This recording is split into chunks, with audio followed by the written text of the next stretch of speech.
E a paz de Cristo seja com todos. Lá em Apocalipse 3:10,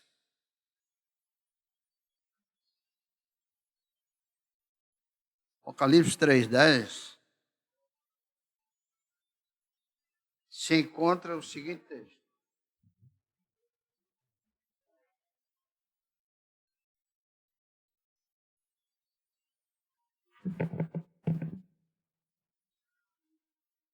Como guardaste a palavra da minha paciência, também eu te guardarei da hora da tentação ou da tribulação, tem versão que diz assim, que há de vir sobre todo o mundo para tentar os que habitam a terra. Eis que venho sem demora, guarda o que tens, para que ninguém te tome a coroa.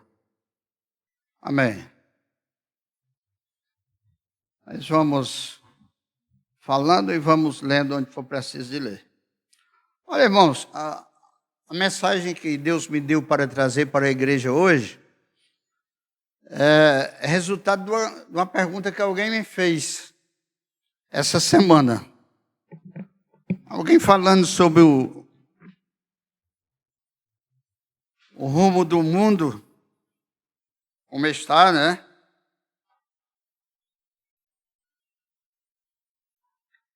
Perguntou se eu estava satisfeito com o mundo, como era, a forma como o mundo estava. É o nosso tema de hoje. Estamos satisfeitos com a forma na qual o mundo está hoje em dia? A pessoa me perguntou. Olha, só está satisfeito com esse mundo quem é assim meio louco, né? Não no sentido que a gente seja ingrato a Deus pela vida, embora ela esteja da forma que tiver. Da forma que a vida tiver, da forma que as circunstâncias tiverem, nós devemos ser gratos a Deus. Mas é muita violência, é muita corrupção política, é muita imoralidade, são muitas tragédias. Está difícil de dizer que o mundo está bom. Muito difícil de dizer que o mundo está bom. Aí eu falei para essa pessoa, o mundo está semelhante a uma casa que está precisando de uma reforma. Só que não é uma casa que está precisando de uma reforma só no sentido material, não. Uma casa junto com as pessoas que moram dentro da casa. Estão precisando de uma reforma. Inclusive, irmãos, isso não é de agora, não. Só piorou. Só vem piorando. Mas isso é desde quando o homem pecou. Desde quando o homem pecou, que o mundo está com as pernas para cima. O mundo está virado, andando de cabeça para baixo. Contra a maré da vontade de Deus. Contra os princípios da palavra de Deus. E, com isso, ele colhe as consequências de tal postura. Certo? Eu respondi para a pessoa, bem, o mundo, como uma casa, está precisando de uma reforma. Quando uma casa está tudo errado, tudo incomoda a todos. E todos incomodam a todos. E tudo incomoda a todos. O mundo está precisando da reforma total. Moral, espiritual, social, ecológica. Em todo aspecto que você falar, o mundo está precisando de uma reforma. E isso é um serviço, é uma obra que só Deus pode fazer. Só Deus pode fazer e é só Deus quem vai fazer. Só que Ele nos chama para a gente participar dessa obra, abraçando e crendo no projeto dele para fazer parte dessa terra transformada. Porque quem não abraçar esse projeto pela fé, vai junto com os entulhos. Eu não tinha nem pensado nessa frase agora, mas veio agora. Vai junto com os entulhos. Numa grande reforma, tem muito entulho, né? Eu acho que não preciso de entender muito de construção para saber que numa reforma tem muito entulho. Numa construção não tem tanto entulho, começando do começo. Mas numa reforma tem entulho demais. E repito, quem pela fé, pela submissão à vontade de Deus, não atendeu ao apelo de Deus, que chama para participar dessa reforma, irá junto com os entulhos. Eu disse que repetia, né? Então, tem incômodo e na reforma vai incomodar mais. Porque tudo que está acontecendo é como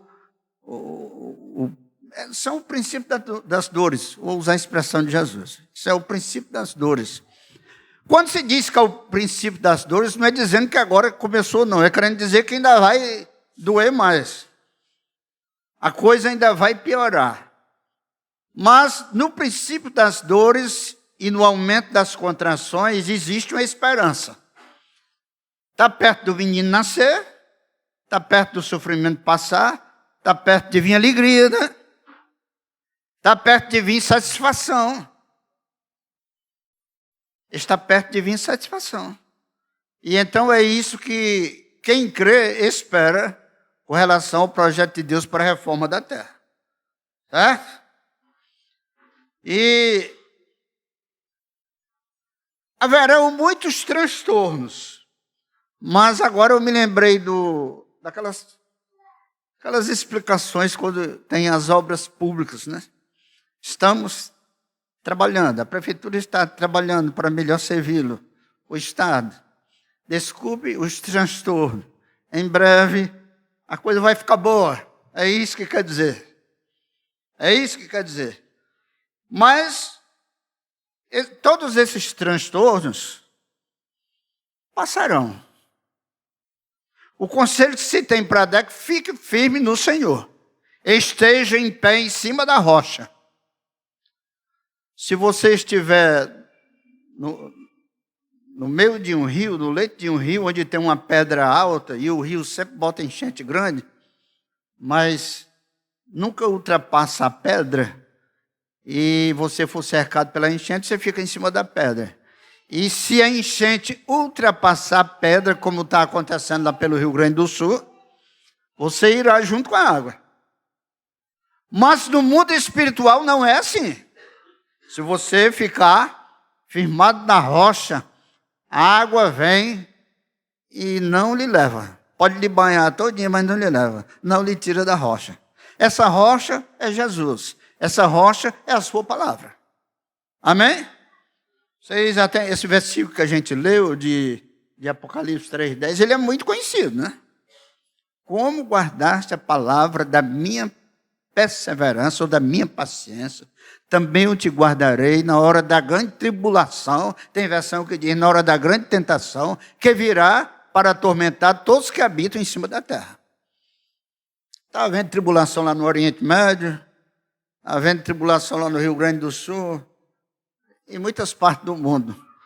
Mas haverá um dia, a coisa vai piorar a ponto de haver tribulação que atinja todos que habitam a terra. Vai ter esse dia. Aí eu podia dizer, amém, irmãos? Quem é que quer isso? Que amém quer dizer eu concordo, né? Assina embaixo. Estou de acordo. A gente não está de acordo.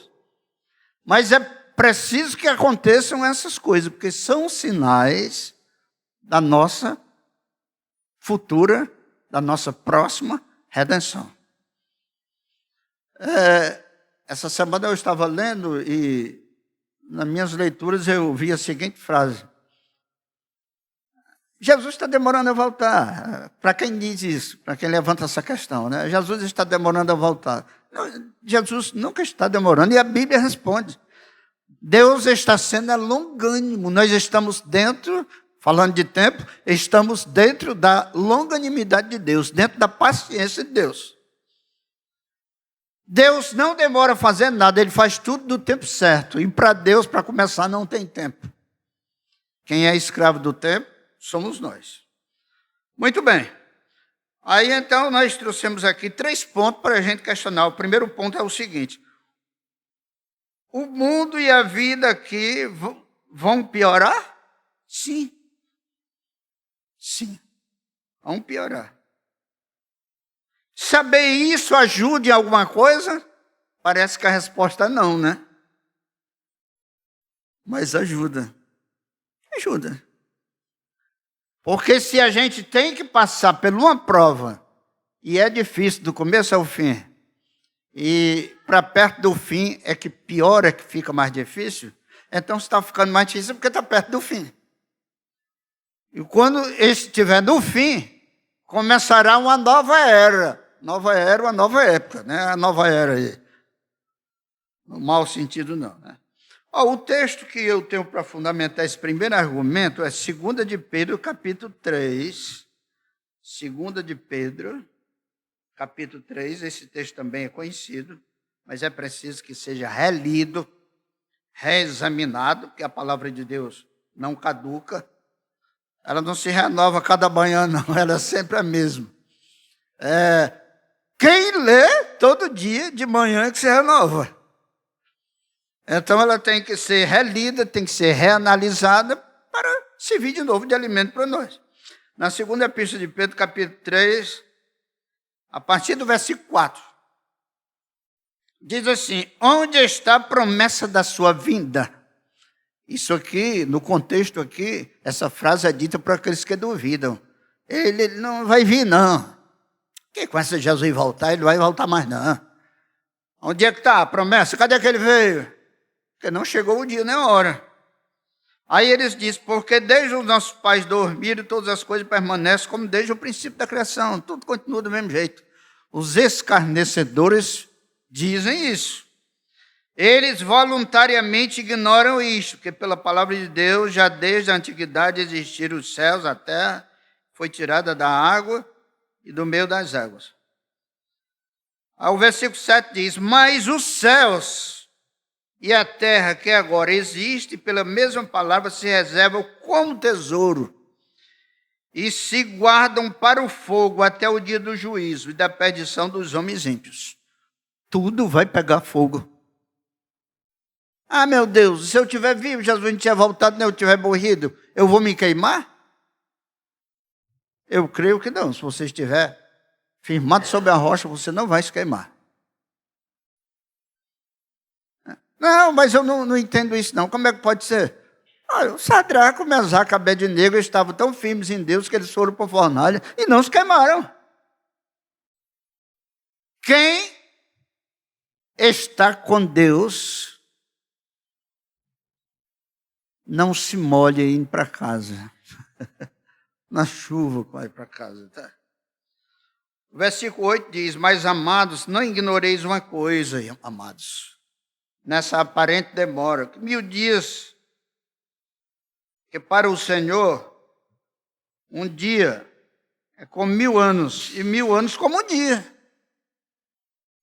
Como eu disse no começo, Deus não é escravo do tempo, Ele não está sujeito ao tempo. Os propósitos dele se cumprem no tempo certo. Cabe ao homem esperar. O Senhor não retarda a sua promessa, ainda que alguns a tenham por tardia. Não, o Senhor tem demorado. Olha, a maioria dos cristãos, se olhar lá para o ano 30 ou 31, existe essa controvérsia, se Jesus Cristo morreu no ano 30 ou 31, e já faz muito tempo. Ele prometeu antes da morte dele e ainda não veio. Lá no fundo a gente acha que faz muito tempo. Mas sabe por quê que a gente acha? A gente só vive 60, 70, 80 anos. Tem uns que vivem bem menos. Por isso que a gente acha que faz muito tempo. Mas é importante estar firme nessa rocha, porque quem dormir em Cristo, quem morrer firme nessa rocha, está salvo. É mesmo que ficar vivo até o dia da sua volta. Vai ser glorificado da mesma forma. Ele é longânimo para conosco, não querendo que alguns se percam, mas que todos venham a arrepender-se. Nós sempre temos alguma coisa para nos arrepender, algum motivo para se arrepender, alguma causa que está cabendo arrependimento. Nós, os que já cremos na promessa, os que já cremos no plano da salvação, e também aqueles de fora. Jesus, o governo do céu, né, da triunidade, do Pai, do Filho e do Espírito Santo, pode estar esperando que alguém ainda se arrependa. Mas o dia do Senhor virá como ladrão de noite. Aqui está dizendo, lá na primeira epístola aos Tessalonicenses, capítulo 5, diz também isso aqui. Diz também, capítulo 4. Virá como ladrão de noite. Lá em Tessalonicenses diz, mas para vós, irmãos, não será assim. O ladrão de noite é porque ele vem e não avisa, né? Para quem não está em Cristo, não tem aviso. Para quem está em Cristo, cada fato, cada sinal é um aviso. Eu estou voltando. Eu estou voltando. Os céus passarão com grande estrondo, os elementos ardentes se desfarão, e a terra e as suas obras que nela há se queimarão. Aí, isso aqui é verdade. Vai acontecer isso. É verdade que o mundo agora vai se acabar com fogo? Né? O pessoal fazia aquela pergunta, né? No tempo de Noé foi com água e agora vai ser com fogo. É mesmo, vai ser com fogo. Mas o mundo vai se acabar para quem não tem Jesus. Porque quem tem Jesus irá com ele, será guardado por ele, será protegido por ele e vai morar no novo mundo. Pronto, o mundo para essa pessoa não se acabou. Agora, para quem não tiver Jesus ou não estiver firme em Jesus, o mundo vai se acabar em todos os aspectos de mundo, em todos os sentidos da palavra mundo. Tá? Aí o versículo 11 diz, havendo, pois, de perecer todas essas coisas que vão pegar fogo, que pessoas vos convém ser em santo trato e piedade. Aí, a palavra de Deus diz que o remédio, a solução, para quem tem medo do fim do mundo, é viver em santo trato e piedade. Vai dar certo para essa pessoa, mas para as outras não. Aguardando e apressando a vinda do dia de Deus, em que os céus em fogo se desfarão. Está repetindo o versículo, né? E os elementos ardentes se fundirão. Mas nós, segundo a sua promessa, aguardamos novos céus e nova terra, em que habita a justiça. Amém?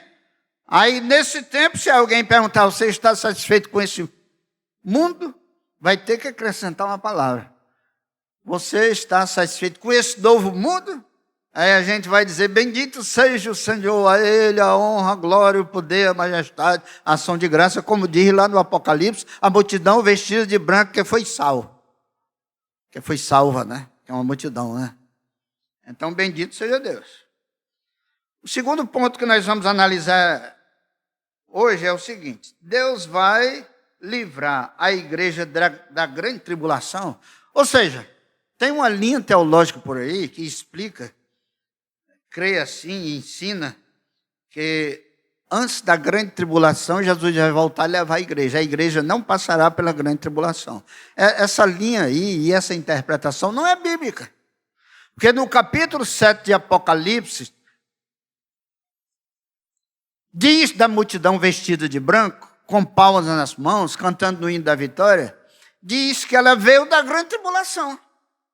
Lavaram as suas vestes do sangue do Cordeiro. E isso combina com Daniel, capítulo 12, que talvez até o final dessa conversa eu leia lá o versículo, né?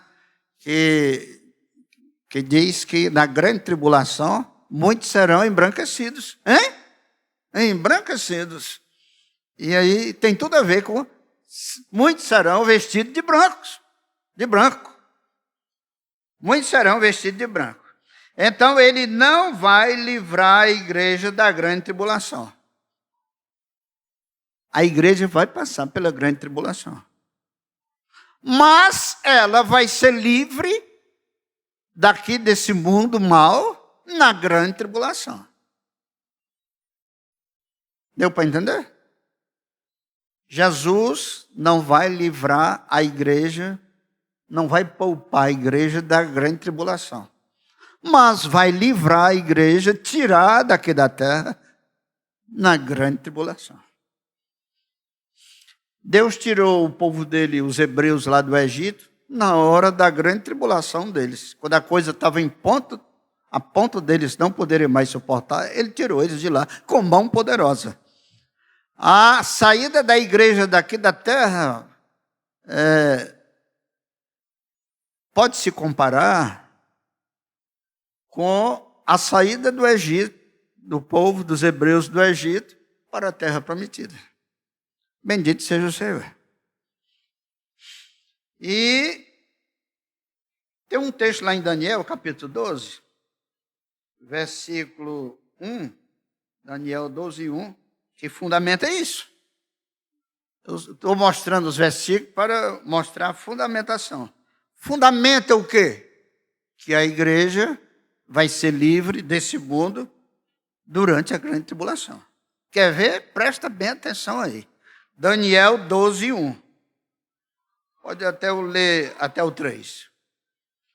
Diz assim: naquele tempo se levantará Miguel. Tem gente que questiona, esse Miguel é o arcanjo Miguel ou é Jesus? A Bíblia está dizendo Miguel. Está dizendo Miguel. Aqui é Miguel mesmo. Naquele tempo se levantará Miguel, o grande príncipe que se levanta pelos filhos do teu povo.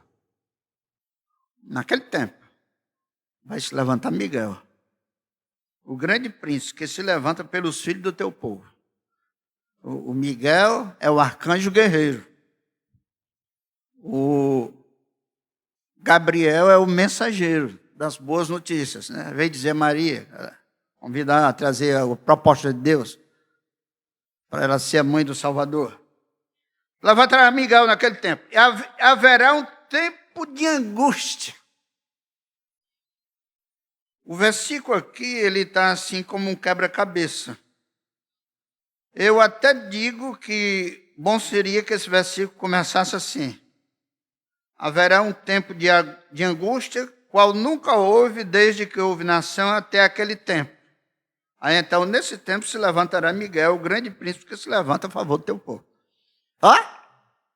Deu para entender? Primeiro vem a grande angústia, é que se levanta Miguel. Porque se disser que se levanta Miguel e vem a grande angústia, alguém diria, então a angústia foi causada porque o Miguel se levantou. Não foi. O Miguel se levantou para livrar o povo da angústia. Nunca houve uma angústia tão grande até aquele tempo. A angústia que vai haver é maior do que a angústia de todos os tempos. Mas naquele tempo livrar-se-á o teu povo. Está vendo aí? Mas naquele tempo livrar-se-á o teu povo. Será livre o povo de Deus. Será livre a igreja. Por isso é que se diz que Jesus não poupará a igreja da grande tribulação, mas livrará a igreja da terra da grande tribulação. Então, irmãos, não tem quem queira sofrer. Mas se disser, você está no mundo mau, um mundo que ninguém deseja, você está sofrendo, mas vai sofrer mais, e aí depois virá a plena felicidade. Não, eu quero continuar sofrendo, mas não quero sofrer mais para alcançar a felicidade, não. É muita covardia. É muita frouxura. É ser frouxo, é ser fraco. Pois então eu quero sofrer mais e sair do sofrimento de uma vez por todas. Essa é a lógica. A lógica no sentido é o sentido da coisa. É a lógica. A fé não se baseia em lógica, né? Naquele tempo livrar-se-á o teu povo, todo aquele que se achar escrito no livro da vida. Ontem eu vi um vídeo no YouTube, que eu não sei como é que a pessoa coloca um vídeo daquele no YouTube. O vídeo contava a visão de um homem que era pastor de uma certa igreja aí, que não era sabática, ele teve uma visão, questionou a Deus e orou qual era a igreja certa, e foi revelado a ele que a igreja certa é uma igreja aí que é sabática. Então, a igreja certa. Não. O povo de Deus não é uma denominação. O povo de Deus é todo aquele que se achar escrito no livro. No livro da vida. Denominação não vai se salvar. Uma das alegrias que eu tenho e das boas esperanças é que do céu não vai haver denominação religiosa. No céu não vai ter batista, não. Vai ter gente que aqui na terra era batista. Na terra não vai ter adventista. Vai ter gente que aqui na terra era adventista. Não vai ter pentecostal. Vai ter gente que aqui na terra era pentecostal. Vocês querem que eu diga uma coisa para vocês? Na Bíblia, no céu não vai ter nenhum católico. Mas vai ter gente que aqui na terra era católico, irmãos. De todo canto vai sair um salvo. Porque a salvação é algo além da denominação. É algo muito mais do coração e da alma. É o Espírito de Deus infundido no nosso pensamento, no nosso sentimento, na nossa vida, nas nossas ações. É algo concretizado no centro do nosso ser, pelo poder do Evangelho. A salvação é isso. Mas livrar-se-á o teu povo. Aí tem uma vírgula, aí diz, todo aquele que se achar escrito no livro. Esse termo aqui é uma explicação de povo. De povo. Muitos do que dormem no pó da terra ressuscitarão. Uns para a vida eterna e outros para a vergonha e desprezo eterno. Quem faz a escolha pelo reino é sábio. Sábio é quem faz a sua escolha baseada nos projetos do reino. Aí diz, os sábios resplandecerão como o resplendor do firmamento.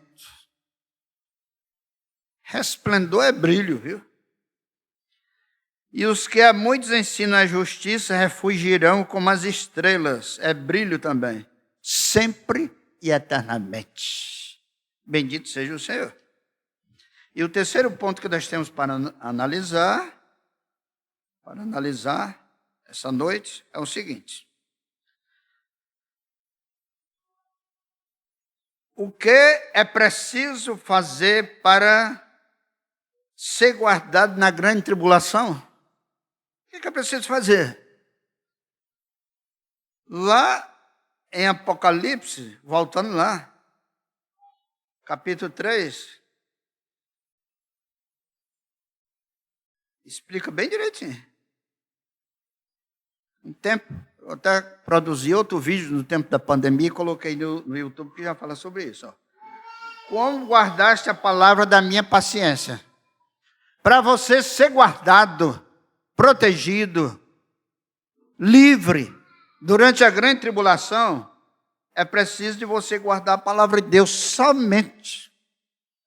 Guardar na mente, nunca se esqueça desses pontos. Guardar na mente, guardar no coração, guardar na vida, na ação. O homem é pensamento, sentimento e ação. A essência do homem é pensamento, sentimento e ação. Então ele tem que guardar a palavra no pensamento, no sentimento e na ação. Eu já tinha lido, né? Como guardaste a palavra da minha paciência, também eu te guardarei. É uma condição. Se você guardar a palavra, eu te guardarei no dia da grande tribulação que virá sobre toda a terra. Se você não guardar a palavra, o que é que vai acontecer? Eu não te guardarei. Não te guardarei. Bendito seja o Senhor. Aí a conclusão, irmãos. A conclusão dessa mensagem de hoje à noite. Ultimamente eu estou trazendo umas mensagens bem mais curtas, dá para perceber, né? A conclusão. O que devo